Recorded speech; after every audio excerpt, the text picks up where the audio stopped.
Magandang umaga po at live mula dito sa Pag-asa Weather Forecasting Center. Narito na ang antayan ng ating panahon ngayong araw ng Linggo, August 3, 2025. At sa ating latest satellite images, makikita po natin na southwest monsoon o habagat pa rin na nakakaapekto, partikular na dito sa may extreme northern Luzon, yung area po ng Batanes, na makararanas ng generally po na may mga pag-ulan at mga kalat-kalat ng mga pag-ulan, pagkilat, pagkulog at maulap na kalangitan dito sa may area ng Batanes.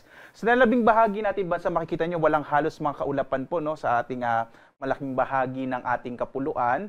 Dahil po dito generally fair weather at medyo mainit na panahon ang mararanasan sa malaking bahagi ng ating bansa ngayong araw na ito. Pero posible pa rin yung mga isolated o mga pulupulong pag-ulan, pagkilat, pagkulog. Yung mga thunderstorm advisories po natin na inilalabas ay siyang magsisilbi pong gabay na po natin kapag meron po tayong mga namamata ng mga thunderstorm na tumatagal ng 2 hanggang mga 3 oras. Sa ngayon nga, wala tayong minomonitor na anumang low pressure area. Wala rin po tayong bagyo sa loob at labas ng Philippine Area of Responsibility na minomonitor sa kasalukuyan. Base nga sa ating pinakahuling mga datos, medyo maliit pa yung chance na magkaroon tayo ng bagyo. At least in the next 2 to 3 days, medyo maliit po yung chance na magkabagyo sa loob ng Philippine Area of Responsibility.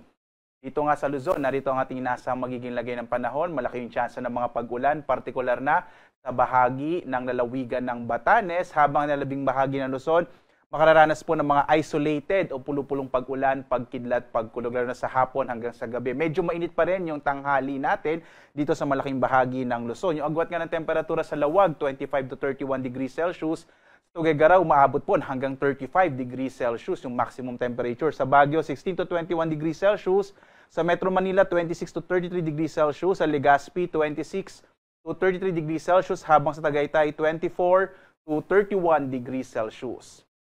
Sa bahagi naman ng Palawan, Visayas at Mindanao, makikita po natin sa area ng Palawan, generally fair weather din ang mararanasan na may mga isolated rain showers and thunderstorms. Agwat ng temperatura sa Kalayaan Islands, 25 to 32 degrees Celsius. Dito naman sa Puerto Princesa, 25 to 32 degrees Celsius.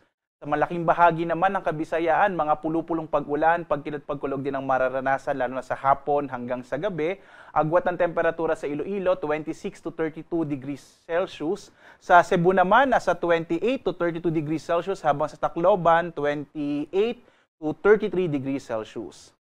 Ang malaking bahagi din po ng Mindanao ay makararanas ng bahagyang maulap hanggang sa maulap na kalangitan na may mga pulupulong pag-ulan, pagkidlat, pagkulog, kadalasan din po sa hapon hanggang sa gabi. Yung agwat ng temperatura sa Zamboanga, nasa 26 to 35 degrees Celsius. Sa Cagayan de Oro naman, 26 to 32 degrees Celsius, habang sa Davao, nasa 26 to 34 degrees Celsius. Sa lagay naman po ng ating karagatan, makikita natin itong extreme northern Luzon, yung area po ng Batanes at Babuyan Islands, katamtaman hanggang sa Maalon yung magiging lagay ng karagatan. Dulot po yan ng hanging habagat, habang sa nalabing bahagi ng ating bansa, yung mga baybayin po ng ating kapuluan, banayad hanggang sa katamtaman na magiging kondisyon po ng ating karagatan. Maaring pumalaot yung mga sakyang pandagat at magiging mga malilitang mga bangka sa mga baybayin ng ating bansa. Bangabat nagbababala pa rin ang pag-asa sa mga potential po ng mga thunderstorm na kung minsan nagpapalakas ng alon ng ating karagatan. Kaiba yung pag-ingat pa rin po mga kababayan.